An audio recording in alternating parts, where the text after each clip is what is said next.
everyone, I'm Dr. AziMD Skincare, a board-certified dermatologist specializing in medical, cosmetic, and surgical dermatology. I'm also the founder of AziMD Skincare. Today, I want to talk about scars.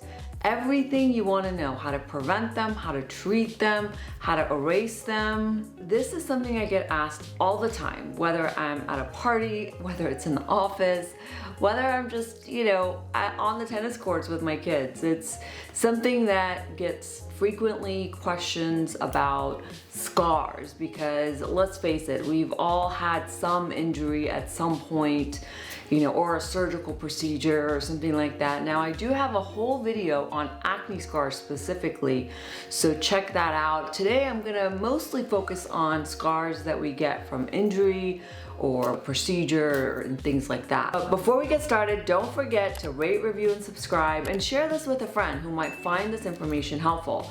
It's your support and subscriptionship that keeps the channel going. I really appreciate your support. So what is a scar? So when there's an injury to the skin, your body goes into this wound healing mode. It recruits these specialized cells called fibroblasts that then produce collagen. But the collagen they produce isn't exactly the type of collagen we see in the dermis, and it's not really in the same pattern that we see the collagen in natural skin. That's why the scars feel more firm, they're harder, they're smooth, they don't have any pores. That's why scars look different than natural skin. So this collagen gets produced to help fill in the injury. During the early phases, it's collagen type 3 that gets laid down, and then as the scar matures, it gets remodeled into collagen type 1. But if you want a visual, let's take a look at what the collagen looks like in scars versus in normal skin. You see how it's collagen, but it's a different type of collagen. It's laid down in a different pattern. It's all haphazard in scars. So that was just getting a little nerdy right there to give you a visual. There's really 3 phases of scars. There's the initial phase, which is the inflammatory phase. That's when you see redness and swelling. This happens right away, and your body's calling the troops in, your white blood cells, the defense cells. That's why you may have pain initially. It's, open, it might be bleeding. And then you have what's called the proliferative phase. That's when there's new skin being built. And that usually happens the first week up until about 2 to 3 weeks. And then the last phase is the maturation phase or the remodeling phase, where that collagen, continues to change and evolve and remodel. We don't really see the final appearance of scars until about 1 year. And scars actually will never be as strong as your native skin. They're about 70 to 80% as strong as natural skin, but it really takes them a good year to settle. And there are different types of scars. Sometimes there's too much collagen, sometimes there's not enough collagen that gets laid down. Sometimes it's really an overabundance of collagen that forms almost like a tumor. So there's atrophic scars. These are thinner, they're depressed, pitted scars. You can see them in acne scars. Chickenpox scars are a good example of that. There are also hypertrophic scars. These scars are just thicker. They're a little bit more raised above the surface of the skin. And then there are keloid scars. Keloids are sort of considered a tumor because your skin forms abnormal amounts of collagen in response to the injury. So it grows into this big, almost like, a tumor of collagen, and it just doesn't know when to stop producing the collagen. So it keeps growing and growing and growing, and you start to see this within about a month or 2 after that injury. Now, some skin types are more prone to keloids, darker skin tones in particular, but they're common on the upper body, so upper back, shoulders, chest area. Also see them on the ear area. And really anywhere there's a lot of tension on scars, it can cause the collagen to go into overdrive a little bit more than usual. Now, atrophic scars, the ones that are more depressed, that's because the collagen and the fat that lies beneath the skin gets degraded. So that's why you see a depression in the skin. But for the most part, our bodies, our skin is really high functioning. It knows generally when to stop producing the collagen. So let's talk about how to prevent scars, because this is where you can optimize and make the chances of your scar looking its best is if you start intervening early on.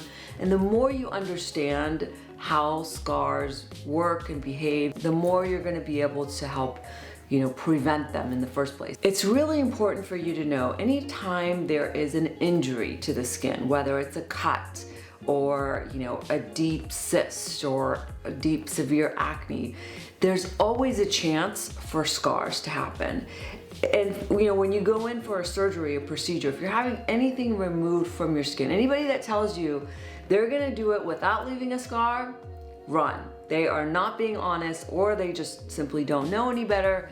There is no way to cut the skin without leaving some mark. Now, we can optimize the appearance of scars to a degree, but sometimes it comes down to location, what the injury may have been, and so forth. So the only true way to prevent a scar is to prevent the injury. And that's what I tell my acne patients is it's much easier to prevent acne scars by treating your acne early on. So let's talk about wound care. How can you optimize the appearance of your injury? Well, one is during that first week, you may hear people tell you, air it out, let it scab over, let it dry out. Wrong. You want to keep the area moist, because in a moist environment, what happens is the keratinocytes, which are the skin cells, they're gonna migrate across and form the wound in a much easier fashion than if you let it air out. Because in a dry environment, those keratinocytes, those skin cells, are not gonna wanna migrate as much. Plus, if it gets dry, then the scab kind of comes off and you rip all those new skin cells off, and then you're sort of starting over again. So the best treatment of wounds is to keep them moist. And I don't mean like get a gauze and soak it and wet it and keep it on the wound. No, that's not what I mean. What you want to use are considered occlusive ointments. So things like white petroleum jelly, which is just plain old Vaseline.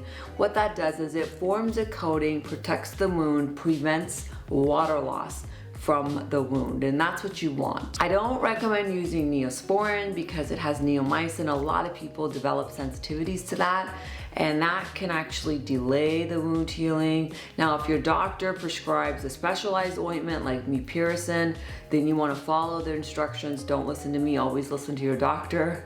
Not giving medical advice, but in general, you want to keep it moist with something really simple that is not going to cause any sort of reaction. Now, some people want to use hydrogen peroxide, pour alcohol on there. Don't do that. That's caustic to the wound. It's going to interfere with that fresh new tissue that's trying to come in.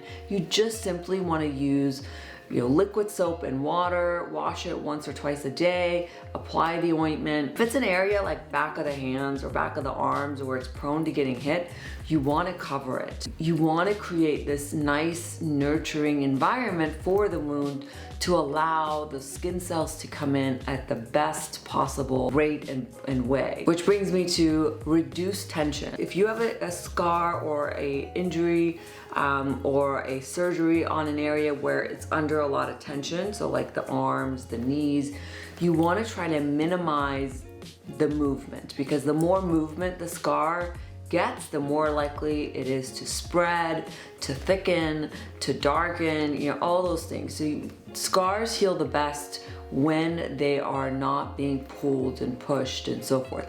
That's why it's been shown in recent studies that doing Botox, if you're gonna do surgery on for example, the forehead, doing Botox to prevent the scar from being under tension is the best way to heal it.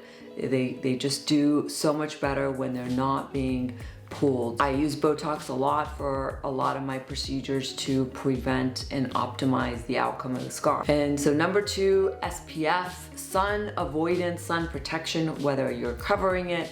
Certainly always apply SPF if you can't cover it. It's really important for it to be protected from UV rays, because if you think about it, UV radiation will really break down that new collagen that's trying to come in. It can also cause darkening of scars.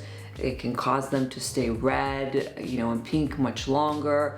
So really, sun avoidance on the scar is key. Now, your grandmother may tell you put vitamin E oil on it. Vitamin E is the best thing for scars. There's actually no scientific data to support vitamin E does anything for scars. There are definitely better treatments than vitamin E. There was a big article in the JAD, the Journal of American Academy of Dermatology, that looked at all these scar treatments on the market.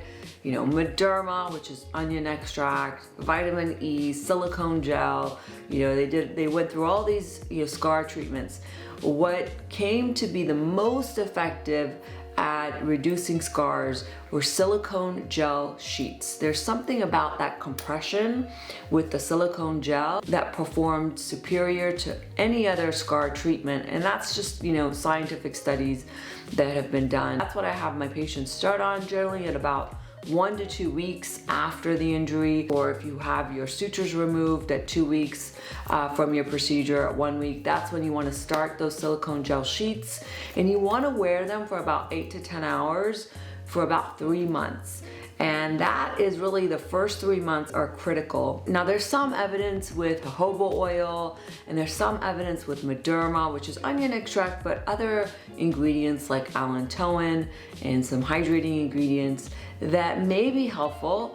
But if you're, you know, at CVS and you're looking at all the different scar treatments on the shelf there, grab the silicone gel sheets, because that is where science has proven it to be superior. Now, if you're prone to hyperpigmentation, so if you have dark skin, you know that there's any disruption in your skin, it's gonna heal with a dark stain, and that scar can stay dark for many, many months. You can start on prescription, I call them bleaching creams, but it's not technically bleach. They are lightening creams, and that helps prevent the scars from darkening. And ingredients in those are things like hydroquinone, kojic acid, arbutin, retin A. All those help with preventing and reducing the discoloration and pigmentation. If you're looking for something over the counter, Dermabright pads are great. You can get them with 2% hydroquinone, and you want to use that twice a day. Those are very effective. You can just sweep over your wound. Also, vitamin C, like Illuma C, is also great for preventing that discoloration and helping with the staining. Those are usually my go-to treatments. You swipe and then apply the serum, and then your SPF right on top. Let's talk about what are some procedures you can do to help minimize your scars. So again, we can never really get rid of scars completely. We can minimize them, because remember that collagen is always going to be different than your natural collagen, but we can certainly minimize them. And I like to use multiple technologies in doing that, because they all work a little bit differently and target different aspects of scars. So it's best to see a cosmetic dermatologist with a lot of different modalities and devices that can give you the best results. And remember, it's gonna take multiple treatments. It's not a one and done with scars. So recent studies have shown the sooner you intervene with scars, the better the outcome, as early as 2 weeks. So as early as you remove your stitches from your surgery, or, you know, as that new skin covers the injury that you have, the sooner the better. Because you really want to catch that scar in the early remodeling phase before it gets a chance to really settle down. Before, we used to think, wait 3 months, wait 6 months until you heal, and then we will treat your scar. Now we're thinking, now the science says treat it earlier. And I like to start with a laser called the V-beam at about 2 to 3 weeks. This is a vascular laser. This helps prevent the scars from getting raised. It can also help get out the staining and the redness with it. It just better helps remove the little tiny vessels that we see in scars. And I do that as early as 2 to 4 weeks on fresh scars. And then there's laser resurfacing. Laser resurfacing uses laser beams, generally in a fractionated pattern that poke little holes in the scar and allow the scar to remodel. And this helps improve the texture, blend it in better, so you don't really see it. So what are some laser resurfacing treatments that improve scars? Things like the halo laser, the profractional laser, the CO2 laser, all of these help with remodeling that scar tissue. There's also RF microneedling, which uses microneedling with the radiofrequency, which is the heat portion that helps contract the scars and remodel them at the same time. You really want to invest in several sessions. Generally, every 4 to 8 weeks, depending on the type of scar. Sometimes we may add topical treatment, something called laser-assisted drug delivery with scars. For example, if we have an atrophic scar, something that's depressed, we may want to add a biostimulator like Sculptra. If you have a thick scar, we may want to use a treatment that breaks up that thick, raised scar, and we do that right at the same time as the laser. We apply it to the skin after the laser. This allows the medication to flow through those open channels the laser created. And so that is one of my favorite modalities and techniques. I kind of look at it as every time you have one of these treatments, it looks like you added a filter on Instagram. It just makes it a little softer with each treatment. Similar to laser resurfacing, you can also do microneedling. It's not as robust and as potent as laser resurfacing in my opinion, but it still works great at remodeling scars. You're gonna need at least 5 sessions or so to really see an improvement, and it's really important to see a experienced dermatologist because again, you really want to use a number of treatments and modalities. So if you have thick raised scar, whether it's hypertrophic or keloids, we want to do injections with certain medications like Kenalog or 5-FU. Again, these help break up that excess collagen that's just laid down in a haphazard pattern. And then lastly, for keloid scars, if you failed all of these lasers and injections and so forth, then you may need to have radiation, which again destroys that collagen, that abnormal pattern of collagen. And this is not like the radiation that you get for breast cancer. This is very superficial radiation that is available if you find none of these other treatments work. But I would say, 98% of the time, these modalities that we talked about are really effective at treating your scars. All right, guys, I hope that you found this helpful. Don't forget to rate, review, and subscribe, and comment below. Let me know if you have any questions. And check me out on Instagram at Skin by Dr. Ozzy and my podcast, More Than a Pretty Face. Until next time.